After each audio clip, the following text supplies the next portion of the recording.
तो चलते हैं दोस्तों इस कहानी के तीसरे भाग की ओर।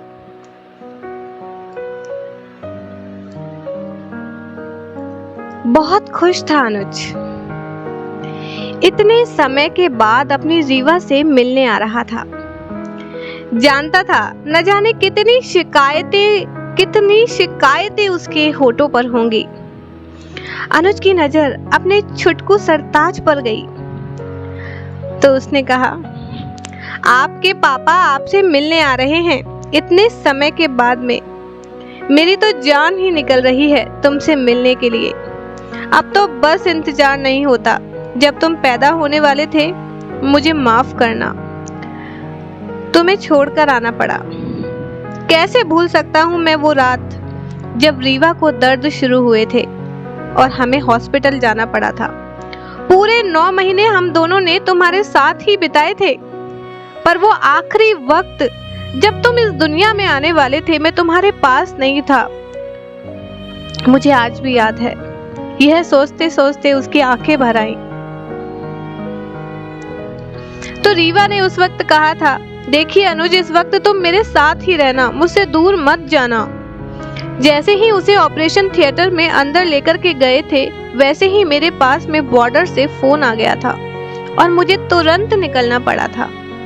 रीवा को तो पता ही नहीं था कि वह बच्चे को जन्म देकर जब आंखें खोलेगी तो मैं उसके सामने नहीं रहूंगा।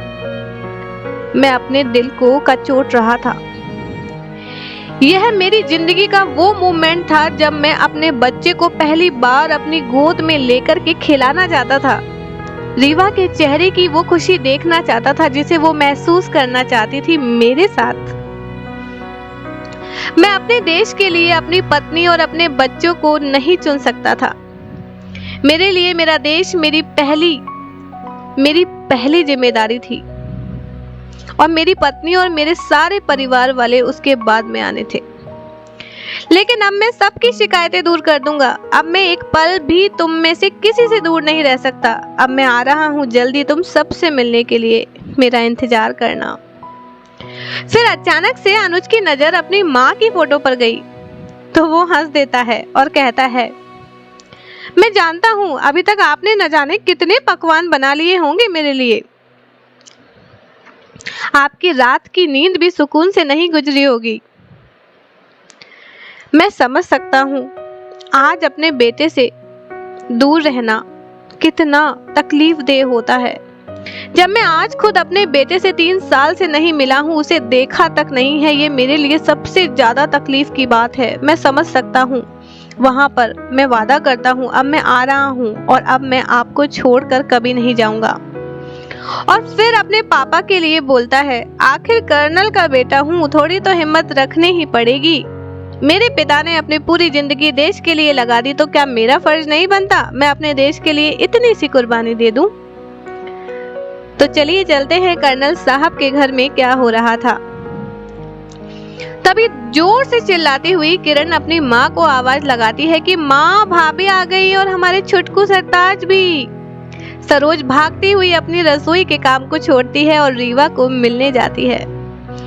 वो उसे बाहर ही गले लगाने पहुंच जाती है क्योंकि रीवा को देख करके उसे ऐसा लगता है जैसे उसका बेटा उसके सामने खड़ा है।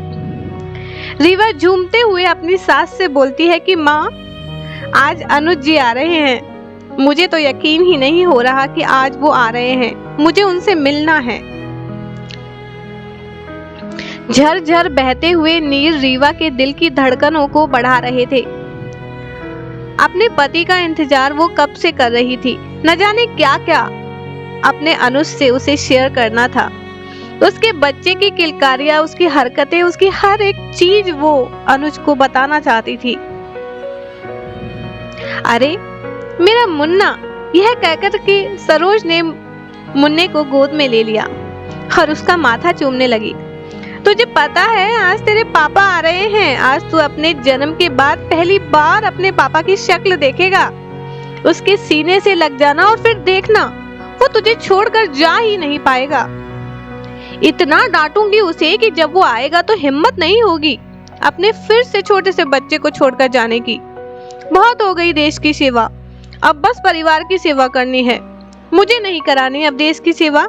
मैं अपने इकलौते बेटे को खुद से दूर नहीं करना चाहती। तभी रीवा कहती है, अब मैं उन्हें खुद से दूर जाने नहीं दूंगी माँ।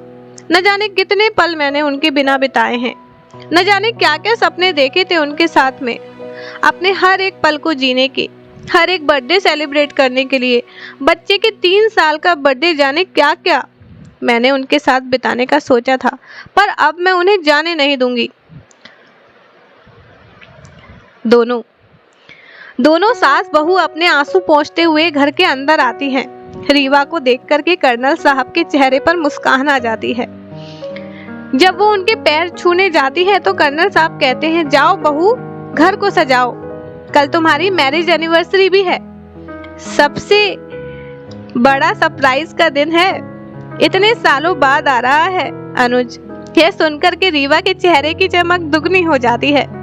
अब तो मैं दिल और जान लगा दूंगी पूरे घर को दुल्हन की तरह सजाने में, कोई कसर नहीं छोड़ूंगी।